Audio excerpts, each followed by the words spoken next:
Hello everyone, my name is Yuri Kastrop and we're on the Coach Dave iRacing channel.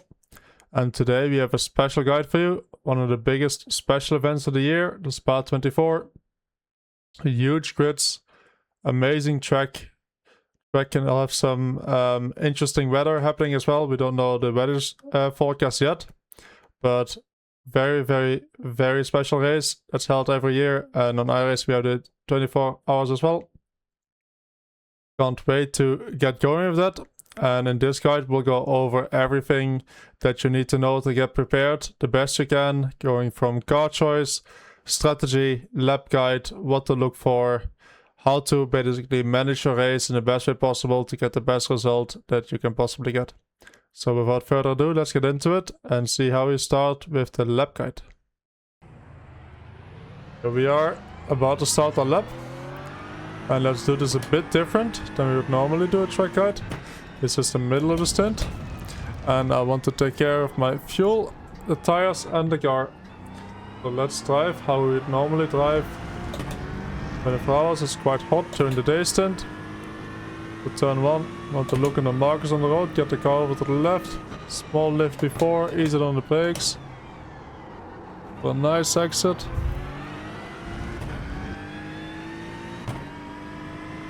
And in some cars you want to be able to smash the throttle. Some cars like the Aston you need to be a bit more patient because the engine's in the front. Mostly on rear engine cars or mid engine cars you can smash the throttle a lot harder there. When we get to Le Combe, you want to brake just before the curb, and I like to come a bit from the middle of the track. Not quite, but not fully hugging the white line. Onto the corner, onto the curb. Take all the curb on the right side, take all the curb on the left side. And then curb again on the right side to help the car rotate. You go a bit on the curb on the left here, using the grass. Keep it tight through Brazil. Be patient with the throttle. Open up no name all the way from the curb on the right side. And we get to pull on. Again, open up all the way on the curb. You want to be patient with the throttle here. We're running a trimmed out car, so the rear will be quite unstable. All the way from the left here again. Piff puff. You want the late apex. Small tap on the brake to get the car to the inside. I like missing that curb on the inside. You can take it in some cars. Set up all the way for the exit here. And they should be flat through Stavolo in pretty much every condition. But it is on the edge. Then we have to run through Blanchimont, which should be easy flat in every condition, maybe with the exception being cold tires. And then we want to ease into the bus stop again. Small lift before braking, ease onto the brakes. Open it up from the outside. Get up for a nice exit, and you can run over the curb on the right side here without an off track, if you do it well enough. Let's have a quick look from the outside cam to have a bit more details on exactly where we should place our car. Here we are from the outside, so let's have a look from the third person. First off, I always recommend to get your car over to the left side fairly early, lined up with the white line on the left side, so that you can focus on just doing the corner. Then these markers here on the left side, they're annoyingly hidden. If you go from cockpit cam, you can see they're quite far behind the fence, and I hate looking at them there. Because if I have the corner like this here, if I still need to look all the way to the left side, I'm not focusing on where I'm going and where I want to go in the corner. So what do?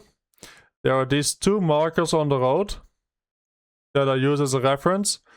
And I brake before those, and it depends on what part of the stint I'm in, how much grip my tires have, how much grip the track has, how much fuel I have in the car, how much in front of these I brake, but I want to always brake a certain amount in front of these. That's the best marker I've used on Spa. You kind of just need to get a feeling for it for turn 1, because if you, first of all, it's behind the A-pillar here. in this car, but if you want to look all the way to the left side for a brake marker, there's just nothing. So I'm using these here, and I'm braking a bit before these. And then, again important, you want to brake in a straight line, following the white line, and you want to be on the left side for a very long time. Because we have a very long straight coming up. You want to stay on the left as long as you can until you start trail braking. Get the car over to the inside, and then you want to use the compression into the road here as a point to go back onto your throttle. If the car isn't rotated enough yet at this point, and you go on throttle and the car understeers, you have to go in a bit slower, or you have to come in and turn in a bit later, have a bit later apex. But what the benefit of this is that immediately when the car gets compressed into the road, you'll have a small boost of grip, because the car's pushed into the road, and we can use that to go on power quite quickly. You can see even when the car gets compressed into the road here, I'm on throttle higher, and then I have to let off a bit. Because here the car gets decompressed a bit, it would start sliding, and then I open up the steering, I can go flat. Some cars you can just keep it flat. Again, it depends where the engine is in your car mostly. If you have the Acura, you can pretty much just put the stone on the throttle on the exit there and you'll take the corner nicely. In this car, not so much. But in return for the Aston, we have a lot more medium and high speed mid-corner grip. A lot more downforce in this car. And that's exactly what we will need for the next upper corners in Lacombe. I like to come from maybe a meter from the white line to brake onto the curb to open up the corner. That just allows me to carry a bit more mid-corner speed. So when I'm coming here, on a race stint, I like to ease into the brakes here, so not too hard immediately on the brakes. Just before the curb, just before the 100 marker. Make your way up on the left side, as far to the left as you can to open up the corner is what I like to do. If you struggle with this, you can also line up the car on the left side line and just brake in a straight line. That allows you to brake a bit later, but you'll sacrifice a bit of mid-corner speed in return. And then you want to run with your right side tires over the curb here. Left side tire is not completely onto it, you don't want to touch the gravel. For the left hander though, we can go pretty much all the way onto the curb here. And you would say that this would be an off track, because for all 4 tires inside the white line, but you have to go with the right side tires on the edge of this curb for it to be not even an off track, it's a slowdown. But running it like this, right side tires on the curb is very consistent, and it kind of grabs your car a bit as well when you go off it to keep the car nice and tight for the next right hander. You want to be somewhere close to the white line now. At the very least, you want your whole car to be on the left of this line here. If it's on the inside of this line with any part of the track, you're not opening the right hander enough. And for this, again, depends on your setup, depends on the track condition, all that stuff. Small lift or very small tap on the brake here for the change of direction. When you get to the inside, I like to take this curb. It helps the car rotate somehow. And then on the exit, try to avoid too much of the gravel, it slows you down, even if it doesn't immediately give you an off track. Then we get Brussels, it's a very tricky corner. You can again follow the white line, but you can also run a bit over the grass. And I'm used to this. I've run in different sims also like this. The dirty tires that you get from running over the grass here don't really slow you down anything, and it just helps me open up the corner a bit. It's not unstable, but you need to slowly practice this to get this down consistent if you want to run this for the 24. Otherwise you just run the white line. It also doesn't really lose you much time. It's just what I'm used to here. Opening up the corner, braking just before the curb, and coming all the way from the left side. The most important thing here though is that you're braking towards the inside and you try to keep it tight, so you don't go all the way wide in the middle. So you try to keep it fairly tight. And no name, you want to place your right side tires as close to the opposite side of the curb as you can. So all the way around here. Opening up no name, and you want to aim that you're coming from the outside and you're just about skimming the curb on the inside. So just about like this.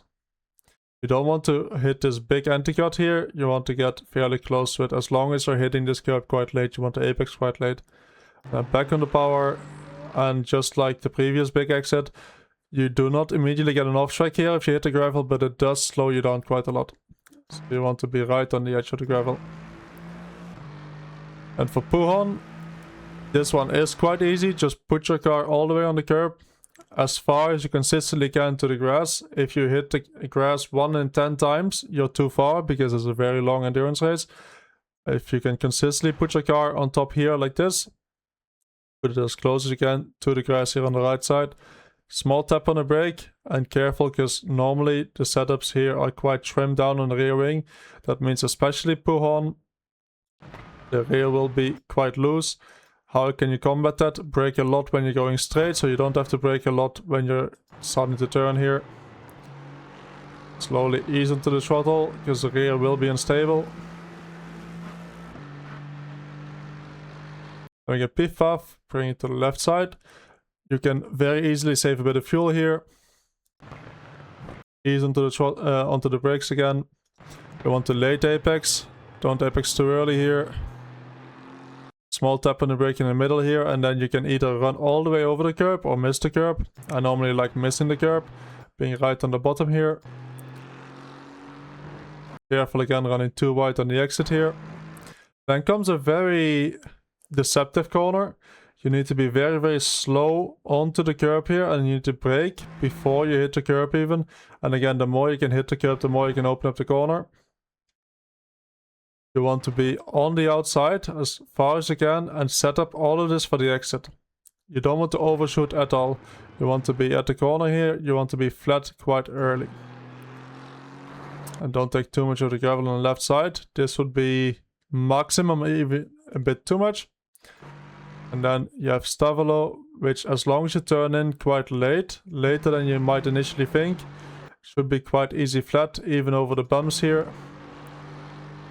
And you want to place your tire over the curb here on the left side most of the time if you need it, unless just like mega grip, then you keep it on the right side. You don't want to place your left side tire exactly on the top of this curb because it's quite a big curb and it kind of unsettles the car a bit.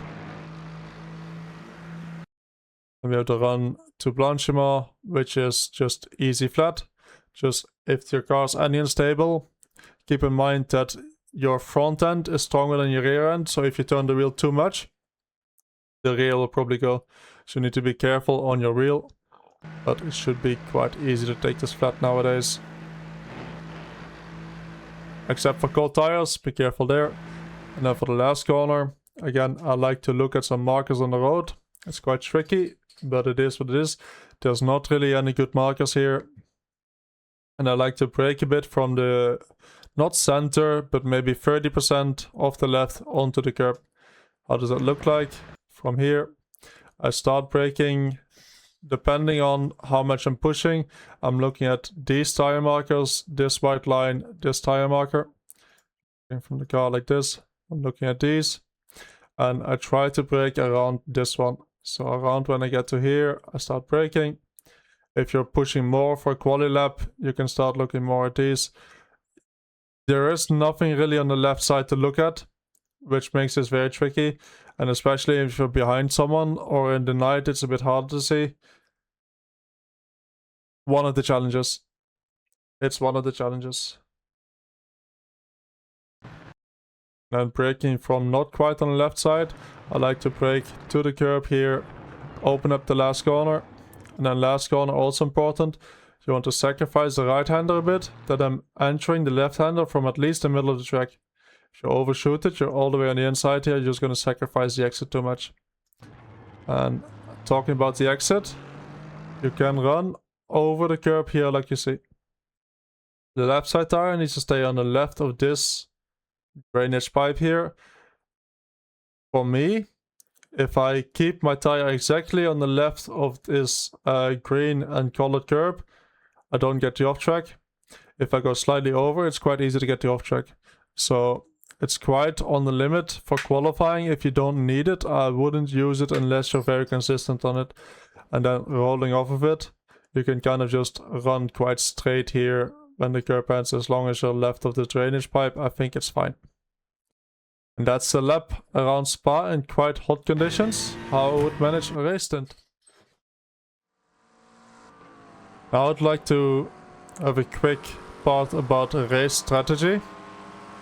And more of like the mentality that you want to have in the race. This race is very long. Very, very long. At the 12-hour mark, the whole Bathurst race, you're still only halfway. You still have 12 hours to make up time or lose the time. In the first hour, 2 hours, 4 hours, it will feel like the time that you're losing behind someone, around someone, will mean a lot. When you look back at it, 12 hours in, 16 hours in, the gap to the car in front is 2 laps, the gap to the car behind is 3 laps. It didn't matter at all. All that mattered was doing the race without damage. Without incidents, without penalties, keeping the nose clean, and not losing too much time while doing so.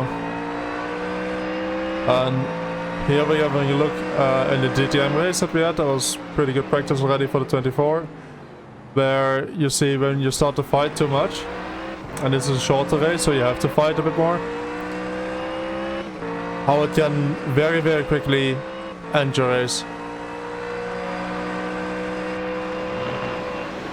In the long run, if you can do the whole race without any damage, without any penalties, almost in any split regarding of what your pace is, you will end up in the top 10.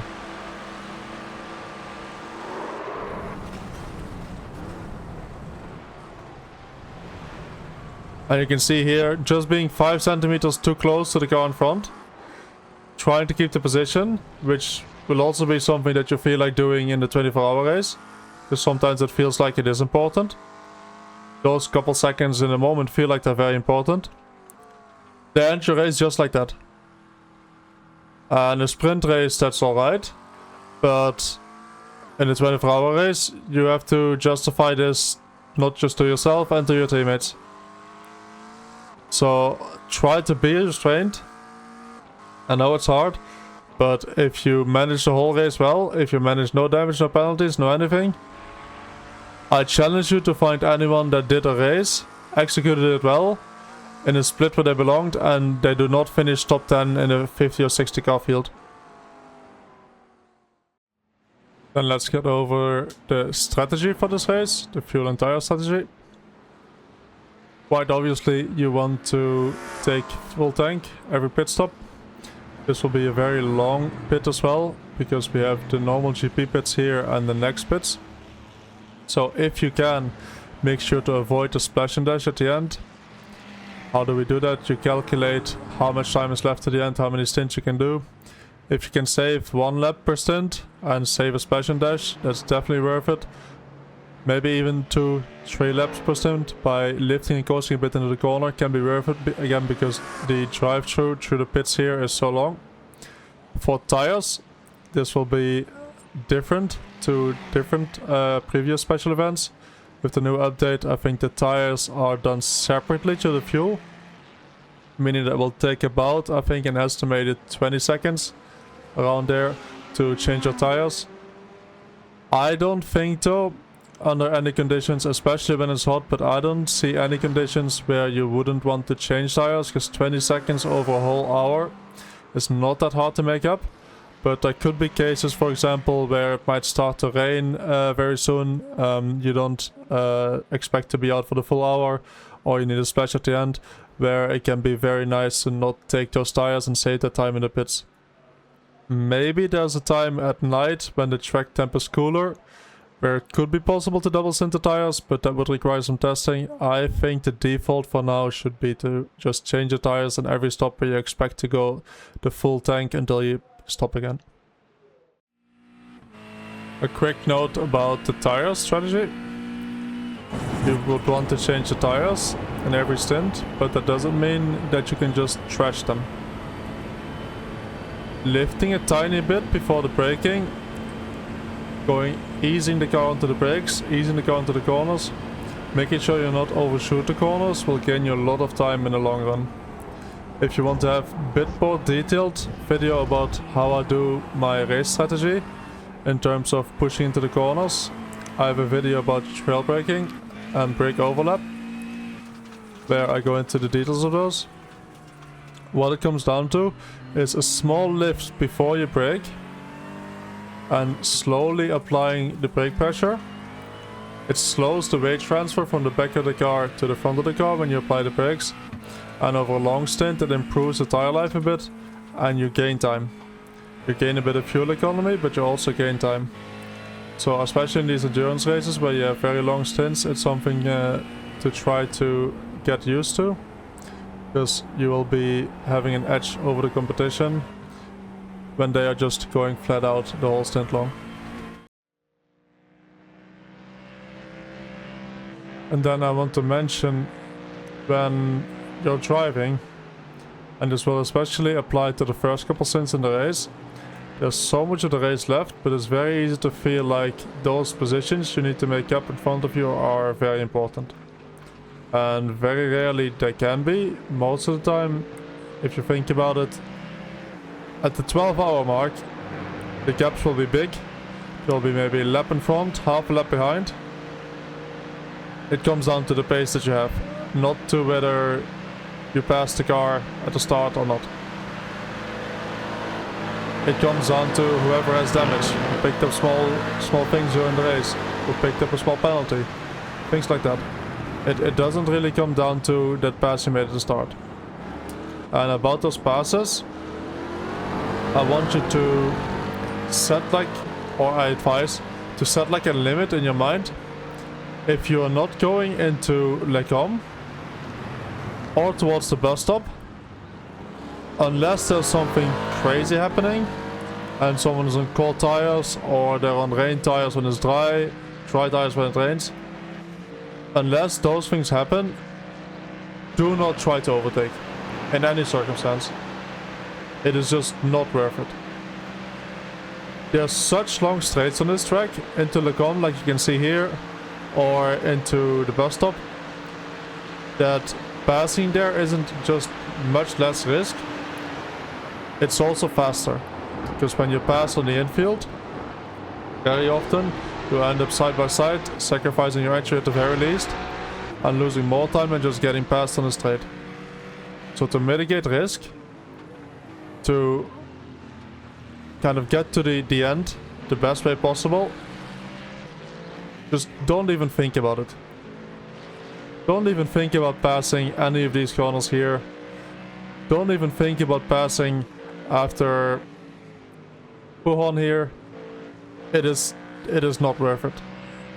It is just not worth it. The risk is way too high, you probably lose time, and there will be many opportunities to overtake anyways. And again, the name of the game in this is mitigating risk. You need to be there at the end without damage to have a chance at a good result. And that does not include passing another car half a lap or 1 lap earlier in the first couple hours of the race. And let's talk a bit about the car selection as well.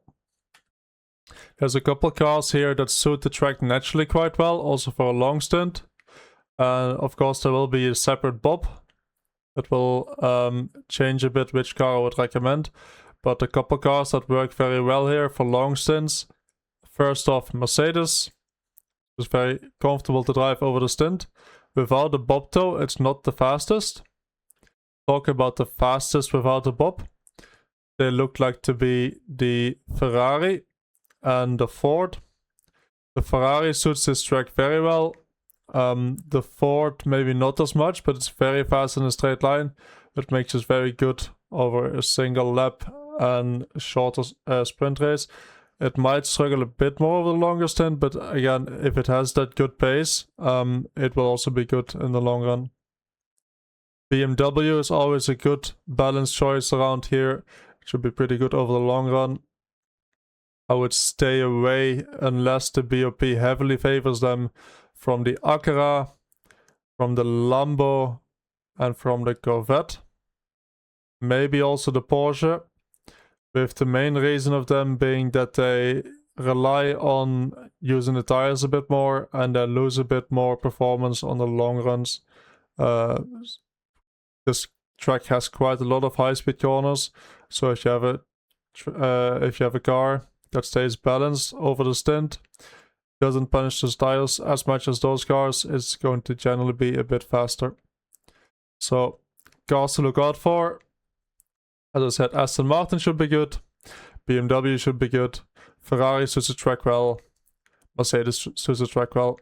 The McLaren doesn't do too bad, but I don't see it being a very good choice if the bob doesn't favor it, because it struggles a bit again in these very long corners.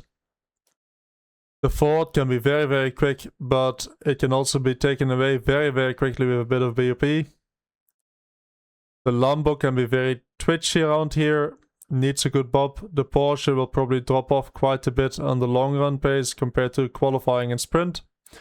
The Corvette doesn't have the mid-corner rotation, so unless you have a really good bob, it's not going to be a very good car to pick.